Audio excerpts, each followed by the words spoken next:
আসসালামু আলাইকুম। আজকে যাইতেছি সাথী বেগমের একতলা বিল্ডিং এর কাজের ফিনিশিং দেওয়ার লেগে। এই যে বিল্ডিং এর মালিক, আমাদের বিল্ডিং এর মালিক আয় পড়ছে। তারা অ্যালুমিনিয়ামের কাম করবো লেগে অ্যালুমিনিয়ামের মালটাল নামাই যাচ্ছে। ভিতরে যাই, যদি আসেন ঠিক আছে। এগুলো স্টিলে লাগাইছিলাম, এখন কি করতেছে কাম চলমান। জনা খাইতে এত সুন্দর একটা চা খাওয়াইতেছেন, আমার আম্মু লাগে। আমরা মনে হয় ঢাকা শহরে 5 তলা 10 তলা 7 তলা ভাড়া করে মনে হয় চূড়ান্ত আছে না।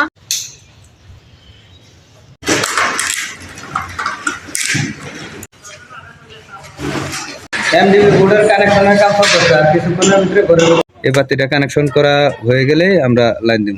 কারেন্টের কাম শেষ, এখন আমরা কানেকশন দিয়ে দিছি। এই যে ঘরে বাল্ব জ্বলতেছে, যে টিয়া দিছে দিদি আমরা বিল কমপ্লিট করে যে অনেক টিয়া হয়েছে কাম করে ইনশাআল্লাহ। যদি আমরা যদি কোনো জায়গায় কাজের প্রয়োজন হয় তাহলে দয়া করে আমরা একটু নক দিন, যে কমেন্ট একটু জানাই দিন, ইনশাআল্লাহ মানসম্মত কাজ করব, সমস্যা নেই।